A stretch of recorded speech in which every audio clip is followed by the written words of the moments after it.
We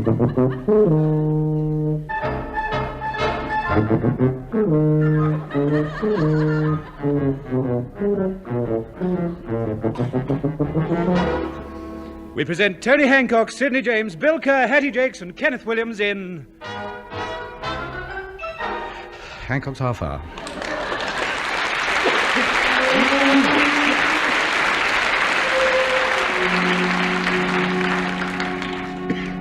Good morning, all. Hello. How's she going? What a beautiful morning. Let's have the windows open. Good morning, world. Hark at the little birdies.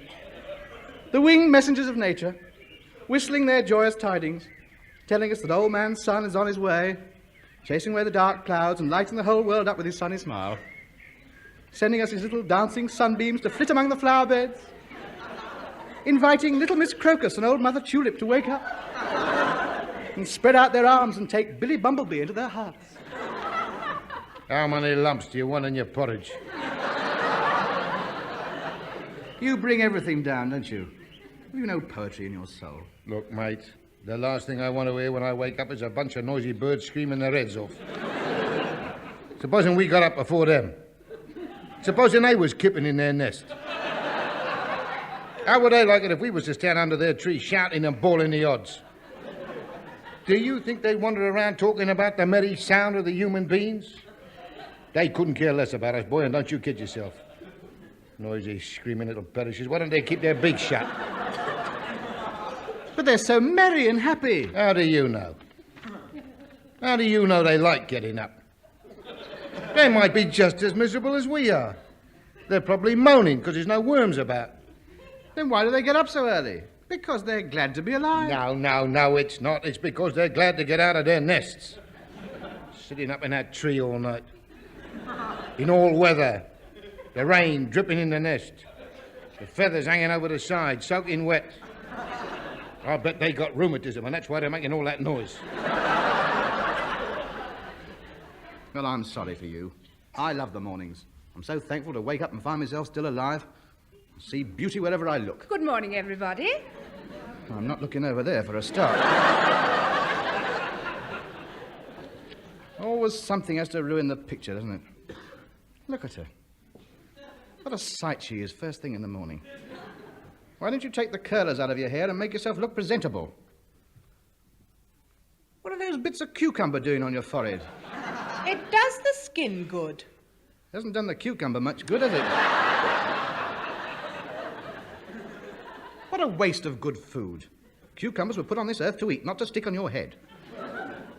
Come now, hurry up with the breakfast. I want to get out in the garden, nature's fairyland. The beautiful morning, feel on top of the world. Show's going well. Got £9.10 in the bank. Oh, life's been good to me. I've got everything to live for. Look, a letter from the BBC. Dear Mr. Hancock, we would like to renew your contract for a further season at double your present salary. And fan letters. Dear Tony, we love you. You are an inspiration to us all at the biscuit factory. Signed, 3 hole-in-the-middle jam fillers. Now, perhaps you can understand why my heart is so full of the lust for life. I love the moon, I love the sun, I love the forest, the flowers, the fun, I love the wild birds, the dawn...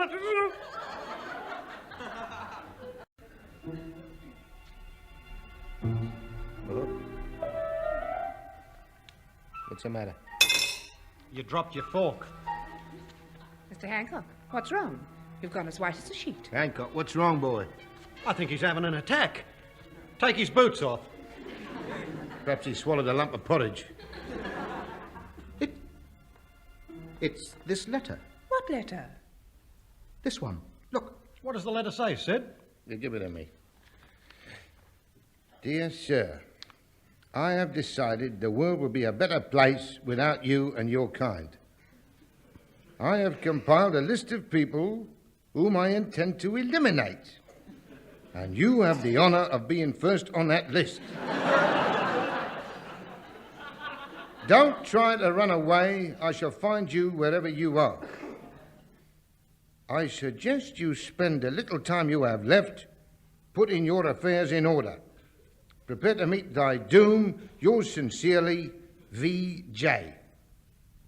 What does anybody want to get rid of me for? I mean, I haven't done anything. I'm harmless. Why should he want to do away with me? Oh, I wouldn't worry about it. It's probably from a crank. Yes. Yes, that's it. Yes. It's a crank. I'm not frightened of cranks. Yeah, that's right. It's from a crank. There's lots of them, you know. There's homicidal cranks wandering around all over the country. They're harmless. How can a homicidal crank be harmless? Homicidal means somebody who kills somebody for no reason at all. No, it's just somebody having you on. Forget about it. Sling it in a wastepaper basket. Yes, of course. Oh, you're right, Sid. It's somebody playing a joke on me. Trying to frighten me. Me. I mean, somebody in the public eye like me, we must expect practical jokes. Prime Minister gets them every day. Ring up Downing Street, see if he's all right. Oh, stop worrying. Nothing's going to happen to you. As you said, lots of famous people get them. Well, I was reading only the other day Abraham Lincoln used to get them. Yeah. Yeah. Yes, of course he did. I mean, he was shot. Why don't you keep quiet? Oh, don't take any notice. In a couple of days, you'll forget all about it. Yes, that's the most sensible thing to do. I had an uncle who had threatening letters sent to him. He didn't let it worry him either. Well, there you are. He just went about his business as though nothing had happened. Well, of course he did. He didn't take any notice of it at all. Well, a sensible man. What happened to him? Well, they got him. Caved his head in just outside Wagga. Why don't you shut up? I don't want to hear any more about it. It's obviously just a very silly little joke. I wonder why he doesn't like you. How should I know why he doesn't like me? Stop talking about it. I just want to forget it ever came.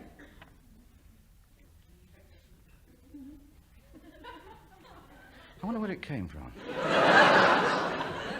Where's the postmark? Durham. Durham, yes. Yes, I didn't go very well up there, I remember. They hated the sight of me. Why pick on Durham? They all hated the sight of you. Oh, for goodness sake, don't keep on about the stupid letter. Hello? Man found dead in room. Police baffled. Don't keep reading bits out of the newspaper. I'm not interested in men being found in... Here. What? The birds have stopped singing. Do you think that's an omen? There might be something evil in the garden. It's that porridge. I threw it out of the window.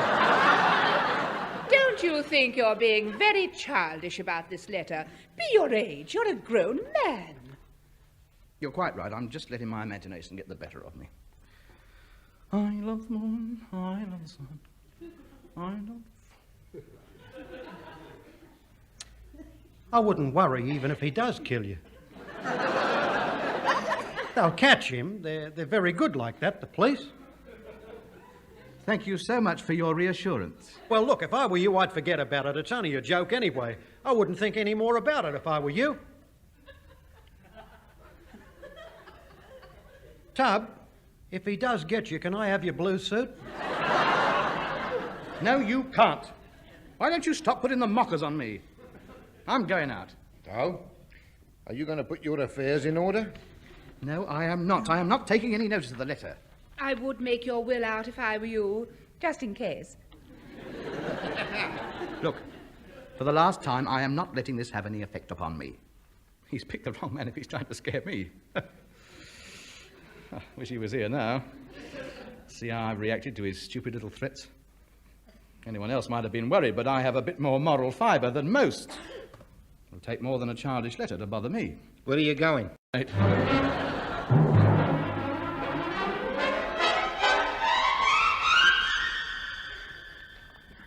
Dear, sir, calm down. Stop shaking, sir.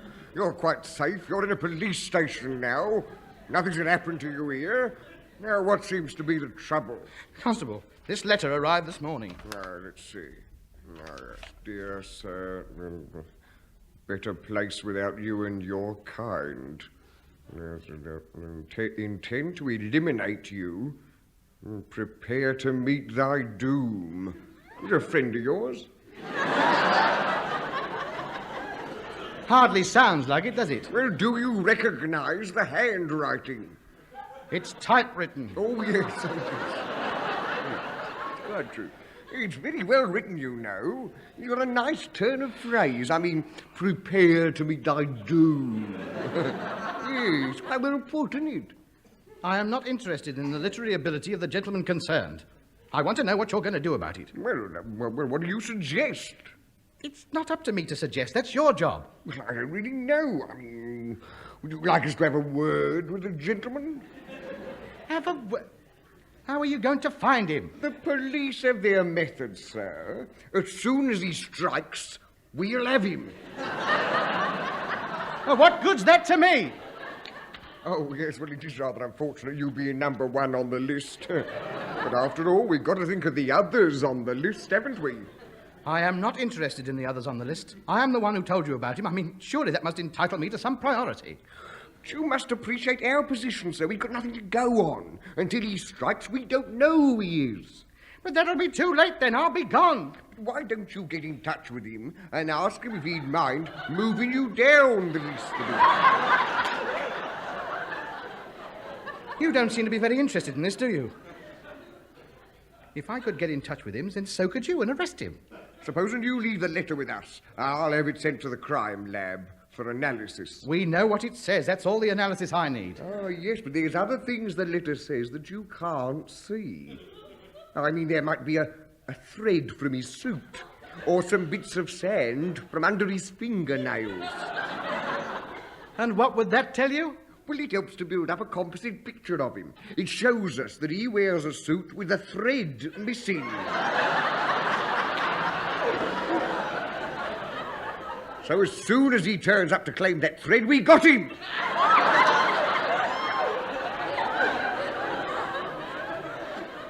How did you get in the police force? Now, sir, let's adopt that tone of voice. We're doing all we can. Now, let's have a ponder about this. Yeah. Is that your car parked outside? Yes, it is. Do you realise it hasn't got any lights on? And it's an offence to park a car in a main street without any lights on? Look, my life has been threatened. That's no excuse for breaking the law. It's an offence to park without lights. I'm afraid I'll have to make a report. Wait a minute. What are you talking about? It's broad daylight. It's 10 o'clock in the morning. Oh, yes. Yes, it is. What was I thinking about? Of course, it's this changing over from nights. It's my first morning back on days. And old habits die hard, you know. Well, now, yes. Well, don't you worry. If we find your dog, rest assured, we shall see.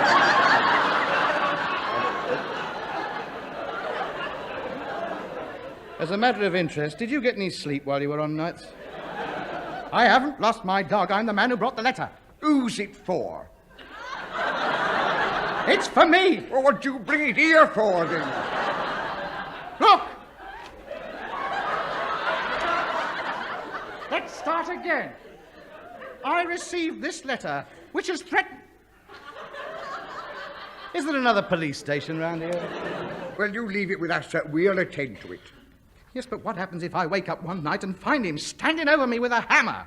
Well, in that case, the correct procedure is to pick up the telephone, dial East Cheam 9739, and when they answer, ask for extension 7395, and ask to speak to Constable Perkins. That's me.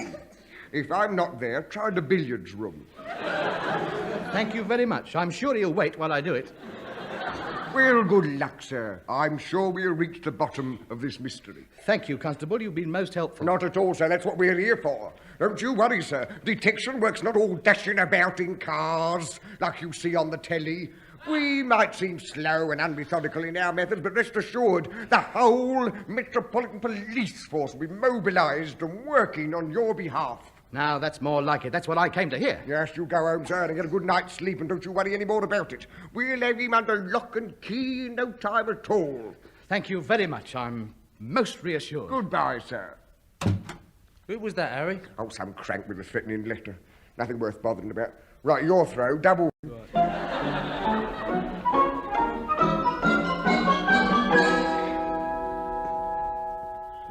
What did the Rozzers say? Well, they told me not to worry. They said the whole police force is ready to spring into action the minute anything happens. Oh, well, that's a relief. I bet that's a load off your mind. It certainly is. I'm not worried anymore. Well, I wasn't really worried anyway. I just thought it was my duty to tell the police about it. I mean, I wasn't worried for myself. By the way, there's another letter for you. Not from Durham. No, London. Oh, thank goodness. Who's it from? Him. I wouldn't worry, though. He seems quite friendly this time. He just says, see you soon. That means he's coming. He's in London. Yep. At 93 from Putley, you can be here in half an hour. Operator. I want East Cheam 9739. No. 9739. Thank you. Hurry up. What are you doing? Get your plug sorted out, woman. Yes. East Cheam 9739. They can't be closed for lunch. It's the police station. What do you mean you know it's the police station? You ring them up. They're supposed to be open day and night. Well, give me the cafe then. Quick, it's urgent. It's a matter of life and death. Thank you. Hello, Bert's Cafe. Are there any policemen in there? No, I'm not the inspector. What's that? They've gone back to work. Thank you. Hello, operator. They're back from lunch now. Try again. How can they be engaged? There's more than one line. I don't care if they are phoning the bets through. Get me the police station this minute. East Cheam Police Station. I want extension 7395. Hello? Can I speak to Constable Perkins, please?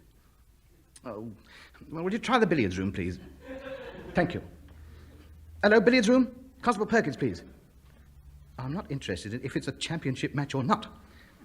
Yes, but it is no concern of mine if he is going to pot the green.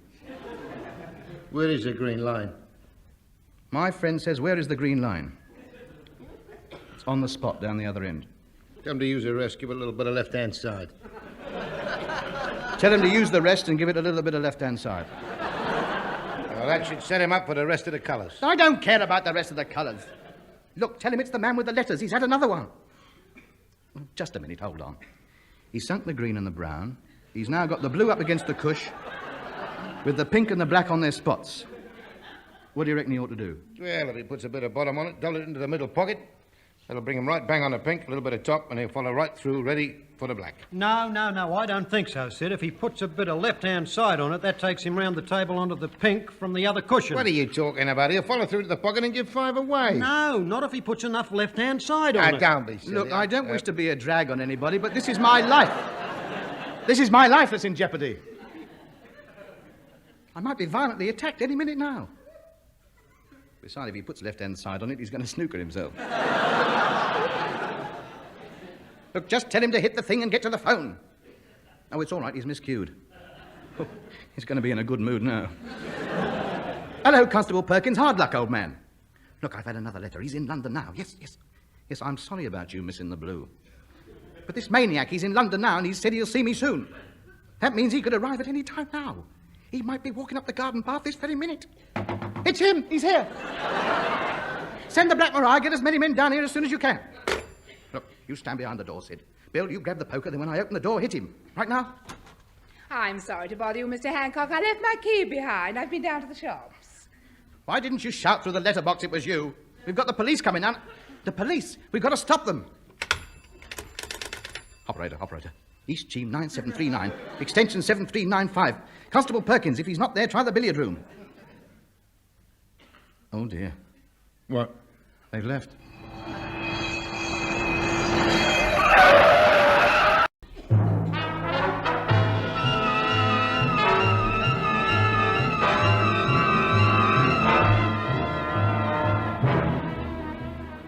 But, Constable, I assure you, you've arrested the wrong man. This is William Kerr, an Australian vagabond. Should be well known to you. He's not the man who wrote the letters. He's never written a letter in his life. He was caught holding a poker in a very menacing position. It's good enough for us. We made an arrest, that's all we're interested in. But you've got the wrong man. I'm sorry the case is closed. He'll go for trial tomorrow morning. But you can't send him for trial. You don't seem very grateful, sir. We probably saved your life. A minute later, he'd have probably caved your head in. But he's a friend of mine. Might I suggest you be more careful in your choice of friends? He's a very dangerous man. We found a concealed weapon upon his person. It appears to be a small bow and arrow with a string missing. Our crime laboratory are working on it. We'll soon find out what it is. Show it to me. That's his boomerang. All Australians carry boomerangs. Bow and arrow with a string missing. Nevertheless, he hadn't got a license for it, so we're holding him on that as well. You just leave everything in our hands and go home, so you won't be bothered by him anymore. You're perfectly safe now. I demand you release him. What's the use? It's like talking to a brick wall. You haven't heard the last of this, my good man. I'll get my friend out. Don't worry.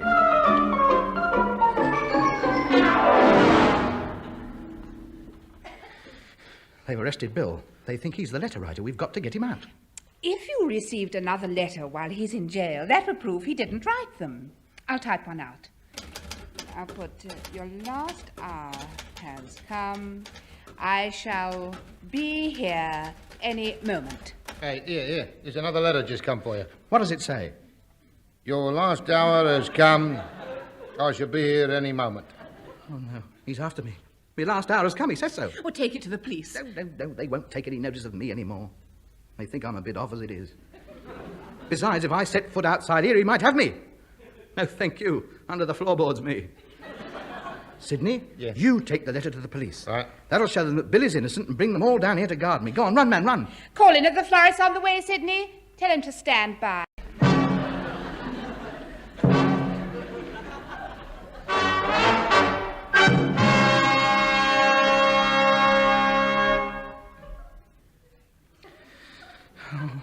Why aren't the police here? Sid's been gone an hour. What's happened to him? Hello? Anthony Hancock speaking. Yes, Constable Perkins. Did Sid James arrive? Oh, good.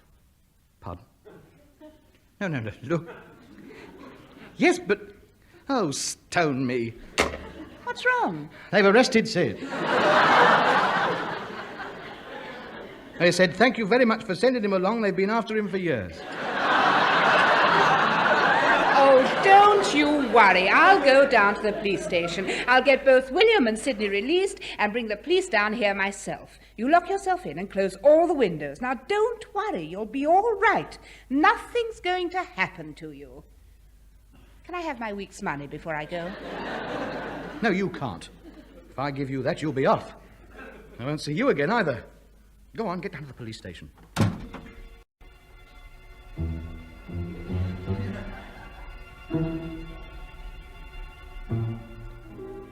Alone.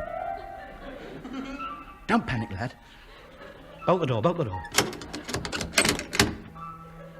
Window shut? Yes, never get in there. Now, where can I hide? I'll get in the sideboard, I think. No, I'll sit in the chair back to the wall. And I can see everything that's going on. You're not frightened. You're not frightened. Keep saying to yourself, you're not frightened. You're not frightened. After all, it's only one man, me against him. How do I know it's only one man? Might be the whole of Durham. Might be a march down. No. It's one man. One harmless crank. With a gun. I'll reason with him. He'll probably be quite a nice bloke. I'll say, hello, old man, have a drink. What did you say your name was? Tom. Hello, Tom. How are you? Well. Now. What's all this about you wanting to murder me? Here's a ticket for Hancock's half hour. There, you see, I'm not a bad sort of chap, am I? You won't hurt me now, will you? You like me now, don't you? You won't touch me, will you? Oh, my kid, and he'll clubber the life out of me. I must not panic. Relax. Don't think about it. Just do something to occupy your mind. Feed the goldfish. That was a funny film you saw last night, wasn't it? Oh.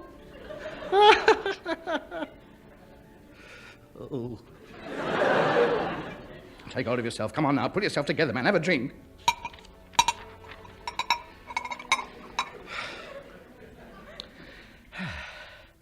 That's better.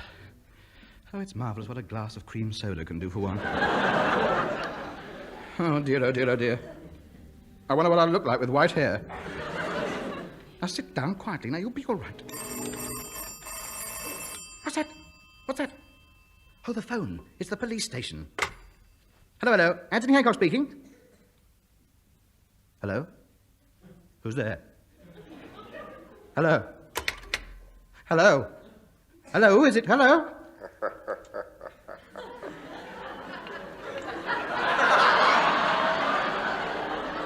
Hello? Who are you? Who is it? Hello? He's hung up. It was him. He knows I'm here now. I've given the game away. If I hadn't answered, he might not have come. I bet he was in that phone box round the corner. He's probably out in the garden by now, coming up the path.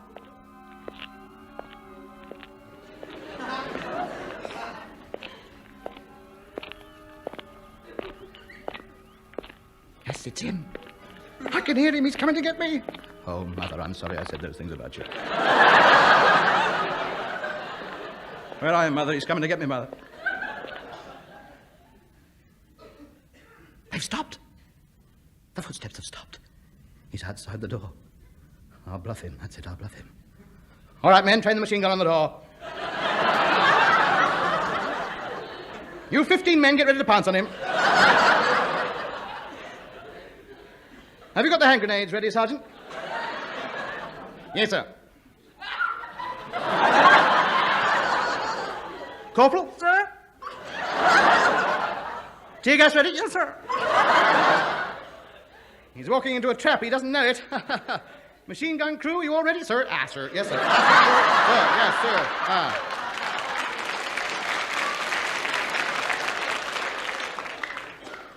Right, man, he can't get away. If he's got any sense, he'll go back to Durham while he's still got the chance. Have the battalion of paratroopers arrived yet, Sergeant? They're hidden in the garden, sir. Stand by. And the minute he comes in, let him have it with all guns. I give in. Hey, not.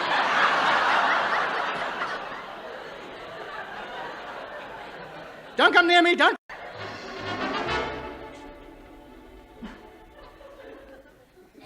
This is the BBC Light Programme. Here is the news. In Durham this morning, the police detained a man accused of sending threatening letters through the post to several public personalities. He pleaded guilty and reserved his defense. East Cheam. Mr. Anthony Hancock, the well-known comedian, this morning went berserk and violently attacked a vacuum cleaner salesman who called on his. He was detained at East Cheam police station and bail was refused. Friends say he's been overworking lately.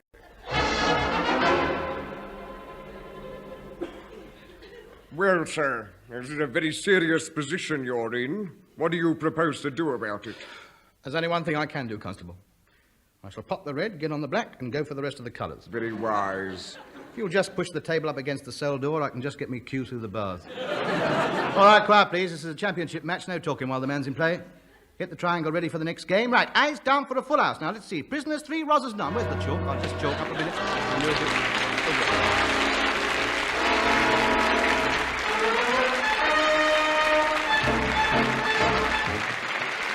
That was Hancock's Half Hour, starring Tony Hancock with Sid James, Bill Kerr, Hattie Jacques and Kenneth Williams. Theme and incidental music composed and conducted by Wally Stott. The show written by Alan Simpson and Ray Galton. The programme, which was recorded, was produced by Tom Ronald.